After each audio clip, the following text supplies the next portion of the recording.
हम उमर ज़हूर के खिलाफ दुबई में कानूनी कार्रवाई का आगाज कर रहे हैं और जंग ग्रुप के खिलाफ हम लंदन में कानूनी कार्रवाई का आगाज कर रहे हैं। 4 भाई हैं, 4 में से 3 भाई जो हैं वो नॉर्वे में जेल में क्रिमिनल केसेस में। खुद उमर ज़हूर के ऊपर मनी लॉन्ड्रिंग का केस हुआ। उमर ज़हूर नाम के किसी शख्स को ये घड़ी नहीं बेची गई, ना ही ये घड़ी कभी जो है वो फरा गुजर जो हैं उनके जो है वो हवाले की गई बेचने के लिए।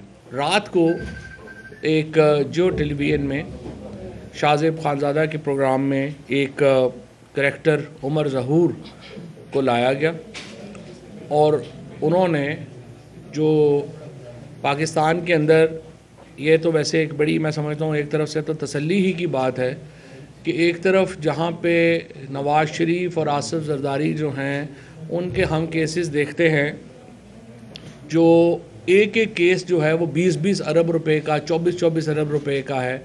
वहाँ पे इमरान खान के ऊपर अगर कोई एलिगेशन मिला है तो वो ये है कि उन्होंने जो घड़ी ख़रीदी थी कानून के मुताबिक उन्होंने बेच दी और इस तरह से इमरान खान ने 3.5 करोड़ रुपए या 4 करोड़ रुपए जो हैं वो प्रॉफिट कमाया। जब से इमरान खान की हुकूमत को एक साजिश के तहत निकाला गया, सिर्फ़ एक ही स्कैंडल जो है उसको बार बार शुरू से लेके अब तक जो है वो बार बार बयान किया जाता है और वो स्कैंडल और वो बात ये है, वो सवाल ये है, जब इमरान खान 2018 में पहली बार सऊदी अरब तशरीफ़ लेके गए, वहाँ के जो हुकूमत है और बादशाह सलामत से जब मुलाकात हुई वहाँ पे, तो उन्होंने एक घड़ी तोहफे में दी और वो घड़ी जो है उसकी क्या कीमत है, उसके क्या मामलात हैं, कैसे हैं, यही सारा तनाज़ा है जो अब तक चलता आ रहा है। सबसे पहले तो मैं आपके सामने रखना ये चाहता हूँ कि जो तोहफे मिलते हैं उनका तरीक़ाकार क्या होता है। जैसे कोई भी वज़ीर आज़म या वज़ीर जब बाहर जाएगा तो वहाँ पे जो वो हुकूमत है, इन दिस केस स्पेसिफ़िकली मैं कर लेता हूँ कि जब हम सऊदी अरेबिया गए तो वहाँ के बादशाह सलामत ने जो भी तोहफ़े इमरान खान को दिए वो इमरान खान वसूल नहीं करते, वज़ीर आज़म वसूल नहीं करता। जो चीफ़ ऑफ प्रोटोकॉल होता है फ़ॉरेन ऑफिस का, वो तमाम तोहफ़े वसूल करता है उस मुल्क के चीफ़ ऑफ प्रोटोकॉल से। तरीक़ाकार है जिसके तहत जो प्रोटोकॉल्स आपस में तय है मुल्कों के, उसके मुताबिक। सो जब ये घड़ी मिली तो हमारे जो फ़ॉरेन ऑफिस के चीफ़ ऑफ प्रोटोकॉल हैं उन्होंने उसको रिसीव किया सऊदी हुकूमत से। उसके बाद जो चीफ़ ऑफ प्रोटोकॉल है वो रूल्स के मुताबिक जब पाकिस्तान ये सारे तोहफ़े पहुँचते हैं उनको हवाले कर देता है तोशाखाना डिपार्टमेंट के। ये कैबिनेट डिवीज़न के तहत काम करता है। वज़ीर आज़म का इस सारे मामले से वज़ीर आज़म ऑफिस का या वज़ीर आज़म का कोई ताल्लुक़ नहीं है। चीफ़ ऑफ प्रोटोकॉल ने तोहफ़े रिसीव किए, वो पाकिस्तान लेके आए, उन्होंने वो तोहफ़े जो हैं वो कैबिनेट डिवीज़न के जो तोशाखाना का डिपार्टमेंट है उसके हवाले कर दिए। अब कैबिनेट डिवीज़न उसकी रसीद जारी करती है, वो रसीद जो है वो वापस जो मुतल्लिका डिपार्टमेंट है उसमें जमा हो जाती है। उसके बाद कैबिनेट डिवीज़न के तहत रूल्स के मुताबिक उन तोहफ़ों की एवेल्यूएशन की जाती है कि इस तोहफ़े की क्या कीमत है। उसके लिए एक बोर्ड बनता है, उसके अंदर जो है वो एक डिटेल्ड तरीक़ाकार तय है कि तोशा खाने का जो कीमत है वो कैसे तय होगी। सो ये कैबिनेट डिवीज़न के तहत है, वो इसकी एवेल्यूएशन करते हैं और एवेल्यूएशन करने के बाद जो मुतल्लिका, इस केस में फॉर एग्ज़ाम्पल वज़ीर आज़म को तोहफ़ा मिला था तो वो वज़ीर आज़म ऑफिस को ये लिख के भेजते हैं कि आपको फ़लाने मुल्क से जो तोहफ़ा मिला था उसकी हमने एवेल्यूएशन की है, उसकी ये कीमत है। अब जब 2018 में हम जब पीटीआई ने हुकूमत संभाली थी उस वक़्त ये था कि आप जो रूल्स थे वो ये थे कि अगर मुझे तोहफ़ा मिला है तो मैं 20% उस तोहफ़े की कीमत जो एवेल्यूएशन में आई है वो अदा करके वो तोहफ़ा अपने पास रिटेन कर सकता। ये कानून था जो पीटीआई ने नहीं बनाया हुआ, ये पहले बना हुआ था। हमने आके बाद में इस कानून को तब्दील किया और हमने इस कानून को 20% से बढ़ा के 50% पे ले गए। हमने कहा नहीं 20% बहुत थोड़ा है, 50% जो है आप कीमत दे दें और उसके ऊपर ले लें। और आज तक इसी कानून के ऊपर तमाम वज़राए आज़म ने और हमारे सरकारी ऑफिसर्स ने, हमारे जितने भी लोग हैं, उन्होंने जो तोहफे बाहर से मिले हैं वो 20% कीमत दे के अपने पास रिटेन किए हैं। अब आके हमने इसको कानून को तब्दील किया है और इसको हमने 50% जो है वो कर दिया है। अगर इसको आपने 100% करना है तो वो ज़ाहिर है कि उसके लिए कानून में तब्दीली चाहिए, वो कानून जो है वो उसको कर सकते हैं।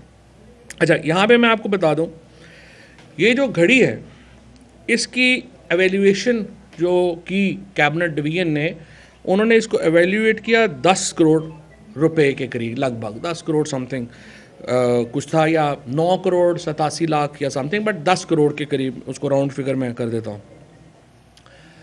उसके 10 करोड़ की प्राइस जो है वो इसकी, इस घड़ी की और इस सेट की जो है वो एवेल्यूएटर ने मुकर्रर की, और रूल्स के मुताबिक 20% इसका अदा करके ये जो तोहफ़ा था ये इमरान खान साहब की ज़ाती मलकियत में चला गया। उसके बाद ये जो तोहफ़ा था इसको मार्केट में खान साहब ने बेच दिया। जो ये बिका 5 करोड़ 70 लाख रुपए का, 5 करोड़ 70 लाख रुपए का पाकिस्तानी मार्केट में ये बिका, और उसके मुताबिक इसके ऊपर कैपिटल गेन टैक्स भी अदा किया गया। ये खान साहब के जो गोशवारे हैं उनमें भी जो है इसको जाहिर किया गया, और इलेक्शन कमीशन में भी इसको डिक्लेयर किया गया। ये है इस कहानी की सारी रवादात। अब रात को जो इन्होंने जियो वालों ने शाहज़ेब खानज़ादा के प्रोग्राम में जिस तरीके से उमर ज़हूर नाम के एक आदमी को पेश किया और उसे कहा कि ये इस घड़ी का बायर है, उमर ज़हूर नाम के किसी शख्स को ये घड़ी नहीं बेची गई, ना ही ये घड़ी कभी जो है वो फरा गुजर जो हैं उनके जो है वो हवाले की गई बेचने के लिए, और ना ही ज़ाहिर है इसका उनसे कोई ताल्लुक़ है। और अब रात को मैं सुन रहा था जो एहसन सलीम गुजर हैं, जो खामंद हैं इनके फ़रा बीबी के, उन्होंने रात को ये वाज़े तौर के ऊपर कहा है कि वो इस शख्स से कभी नहीं मिली, उमर ज़हूर से। उमर ज़हूर कौन है? नॉर्वे में ये फैमिली रहती थी, 4 भाई हैं, 4 में से 3 भाई जो हैं वो नॉर्वे में जेल में हैं क्रिमिनल केसेस में। ख़ुद उमर ज़हूर के ऊपर मनी लॉन्ड्रिंग का केस हुआ। मनी लॉन्ड्रिंग के केस में उमर ज़हूर नॉर्वे को छोड़ के वो दुबई में आकर रहने लगा, और दुबई में भी इनकी जो एक्टिविटीज़ हैं वो नोटोरियस है। बाद में वो पाकिस्तान आए। पाकिस्तान में एक मॉडल सोफ़िया मिर्ज़ा से उमर ज़हूर ने शादी की। सोफ़िया मिर्ज़ा और उमर ज़हूर का जो केस है वो इस वक्त अगर आप गूगल में सर्च करेंगे तो आपको तमाम तफसीलात मिल जाएंगी। मैं उसमें जाना नहीं चाहता, एक निजी मामला है। और बहरहाल ये सिर्फ मैं आपको बता दूं कि जो उमर ज़हूर रात को कह रहे हैं कि उन्होंने $2 मिलियन जो है वो इसके अदा कर दिए घड़ी के, सिर्फ एक छोटी सी IDFC में कॉर्नर शॉप है, जो भी जुल्फ़ी जो है मेरा ख्याल उस पर ज़्यादा बेहतर बता सकेंगे एवेल्यूएशन के ऊपर। उन्होंने पहली बात तो ये आप देखिए कि ये जो तोहफ़े हैं ये 2018 के में जो है वो ख़रीद किए गए।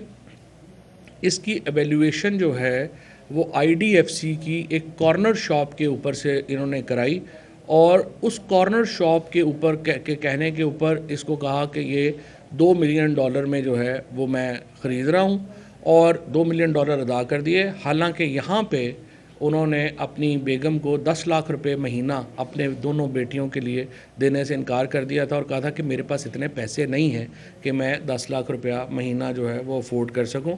लेकिन बहरहाल उमर ज़हूर की जो अपनी हिस्ट्री है वो बहुत शेडी है।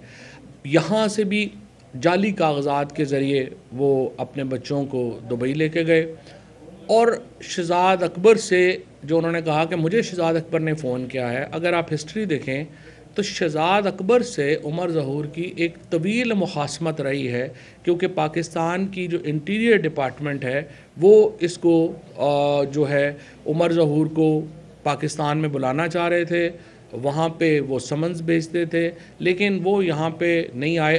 इंटरेस्टिंगली जो ही हुकूमत बदली, एक तो शहजाद अकबर के ख़िलाफ़ और फिर रिजवान हमारे जो FIA के डायरेक्टर थे उनके ख़िलाफ़ एक FIR कट गई कोसार थाने में, और उसके बाद ECL से भी हटाया गया। जो ही शहजाद अकबर और रिजवान शहीद के ख़िलाफ़ उनके ख़िलाफ़ एक FIR कटी, उसके फ़ौरन बाद जो उमर ज़हूर हैं उसका नाम ECL से हटाया गया। ECL से हटाने के बाद 1 महीने के अंदर उसने ये प्रेस कॉन्फ्रेंस कर दी और कहा कि ये $2 मिलियन जो हैं वो मैंने अदा किए हैं।